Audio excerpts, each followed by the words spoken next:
নমস্কার বন্ধুরা, আমার চ্যানেলে আপনাদের সবাইকে স্বাগত।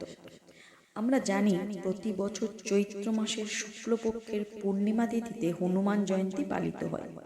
এটি বজরংবলীর প্রকট উৎসব।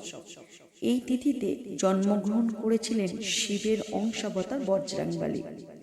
এবছর 12ই এপ্রিল অর্থাৎ আজ শনিবার হনুমান জয়ন্তী পালিত হচ্ছে। এই তিথিতে বেশ কিছু নিয়ম ও বিধিনিষেধ মেনে চলার পরামর্শ দেয় সনাতন ধর্ম। এমন কিছু কাজ রয়েছে যা হনুমান জয়ন্তীর দিন ভুলেও করা উচিত নয়। আবারও কিছু কিছু কাজ করার পরামর্শ দেয়া হয়েছে। আপনি হনুমান জয়ন্তীতে কি কাজ করবেন আর কি কাজ করবেন না, সেটা আজ বিস্তারিতভাবে আলোচনা করব। আজকের যদি আপনি হনুমানের রোষের শিকার হতে পারেন, তাহলে চলুন আজকের জেনে নিই যে হনুমান জয়ন্তীতে ভগবান হনুমানজিকে আপনি কি অর্পণ করলে ভগবান হনুমানজি খুব খুশি হন। এই দিন আপনি হনুমানজিকে আঠার প্রদীপ এবং চেলি অর্থাৎ লাল চেলি নিবেদন করতে পারেন, আর পান পাতা সঙ্গে হনুমানজির ধ্বজাও নিবেদন করতে পারেন। আর পারলে অবশ্যই রাম নাম জপ করবেন এবং বজরংবলীকে প্রসাদ হিসাবে অবশ্যই বোঁদে বা বেসনের লাড্ডু ভোগ নিবেদন করতে পারেন। আর ফুলের মধ্যে গোলাপ বা জবা ফুলের মালা, কেওড়ার আতর নিবেদন করতে অবশ্যই পারেন। আর তাছাড়া আর যেসব জিনিসগুলি আপনি নিবেদন করতে পারেন সেগুলি হলো হনুমানজিকে সিঁদুর অর্থাৎ লাল বা কমলা সিঁদুর, চামেলি তেল, লবঙ্গ, এলাচ এবং গোলাপ জল অর্পণ করতে পারেন। হনুমানজিকে গোলাপের মালার সাথে সাথে লাল চপলা ফুলের মালাও অর্পণ করতে পারেন। আবার হনুমানজিকে পিপিল পাতাও অর্পণ করতে পারেন। এই দিনে গুড়, চীনাবাদাম, লাল কাপড় ও মুসুর ডাল আপনি যদি কাউকে দান করতে পারেন, তাহলে আপনি অধিক সুফল পেতে পারেন। এবার আলোচনা করব আপনি হনুমান জয়ন্তী অর্থাৎ আজকে কি কাজ করলে ভগবান হনুমানের অশেষ আশীর্বাদ পেতে পারেন। প্রথমত হনুমান চল্লিশা পাঠ করুন। এই তিথিতে সকালে স্নানের পর স্বচ্ছ পোশাক পরে বজরংবলীর মূর্তি বা ছবির সামনে ঘিয়ের প্রদীপ জ্বালিয়ে হনুমান চল্লিশা পাঠ করুন। 11 বা 108 বার হনুমান চল্লিশা পাঠ করলে বিশেষ ফল পাওয়া যায়। আপনার বাড়িতে যদি কোনো ভাঙা বা ছেঁড়া কোনো বজরংবলীর মূর্তি বা ফটো থাকে, তাহলে সেটা অবশ্যই সরিয়ে ফেলুন। দ্বিতীয়ত, আপনি এই দিন বাঁদরকে খাবার খাওয়ান। আমরা সবাই জানি ভগবান হনুমান, যেহেতু হনুমান বা বাঁদর বংশের একজন প্রাণী, তাই হনুমান জয়ন্তীর দিনে বাঁদরকে ছোলা, গুড়, কলা বা অন্য ফল খাওয়ালে আপনি পুণ্য পেতে পারেন।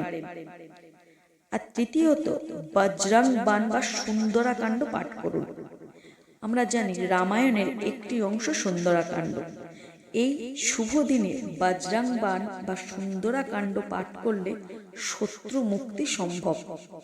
পাশাপাশি নেতিবাচক শক্তিও দূর হয় এবং সংকটে জড়িয়ে থাকা ব্যক্তিরা এই উপায়টি করতে পারেন। এবং রাম নাম জপ করুন। বজরংবলীকে রামের অন্যান্য ভক্ত বলে মনে করা হয়। রাম নাম জপ করলে তিনি অত্যন্ত প্রসন্ন হন। তাই এই তিথিতে শ্রী রাম জয় রাম মন্ত্রটি জপ করুন। এর ফলে আপনার মনে ইতিবাচক শক্তির প্রবাহ বৃদ্ধি পাবে। এছাড়াও আর যেসব নিয়মগুলি মেনে চলা উচিত সেগুলি হলো বজরংবলী পুজোয় কঠোর ব্রহ্মচর্য পালন করা উচিত। দ্বিতীয়ত, এই দিন সাদা বা কালো পোশাক পরবেন না, কারণ সাদা বা কালো পোশাক বজরংবলীর অত্যন্ত অপছন্দের রং। তাই এদিন পারলে লাল পোশাক পরে বজরংবলীর আরাধনা করুন। এবং এদিন যারা ব্রত পালন করবেন তারা অবশ্যই ফলাহার করতে পারেন, এবং যারা অন্ন গ্রহণ করবেন তারা যাতে সেই অন্নে লবণ না থাকে সেদিকে খেয়াল রাখবেন, কারণ বজরংবলীর পুজোতে লবণ একদমই চলে না। বজরংবলীকে ছোলার ডাল, গুড়, লাড্ডুর ভোগও নিবেদন করতে পারেন, যেটা আমি কিছুক্ষণ আগে বলেছি। এবার জানবো এই দিন আপনি কি কি কাজ করবেন না, যে কাজগুলি করলে আপনার জীবনে দুঃখের শেষ থাকবে না। তাহলে চলুন জেনে নেওয়া যাক বজরংবলীর পুজোতে অর্থাৎ আজ এই হনুমান জয়ন্তীতে কি কি কাজ করবেন না। প্রথমত ধর্মীয় কারণ অনুযায়ী হনুমান জয়ন্তীর দিনে বাড়িতে পেঁয়াজ, রসুন, আমিষ রাঁধবেন না। এর পাশাপাশি মদ্যপান ও তামাকজাত দ্রব্যের সেবন থেকে বিরত থাকবেন। দ্বিতীয়ত এই তিথিতে বজরংবলীর আশীর্বাদ পাওয়ার জন্য দান করুন। তবে যে জিনিস দান করবেন তা ভুলেও নিজে গ্রহণ করবেন না। আর আপনি যাই দান করুন না কেন তার মধ্যে যেন লবণ না থাকে। বজরংবলীর আরাধনায় চরণামৃত প্রয়োগ করবেন না। পারলে আপনি গঙ্গার জল বা দুধ দিয়ে বজরংবলীকে স্নান করাতে পারেন। এবং সংকট মোচনের আরাধনায় কালো বা সাদা রঙের কোনো জিনিসই ব্যবহার করবেন না।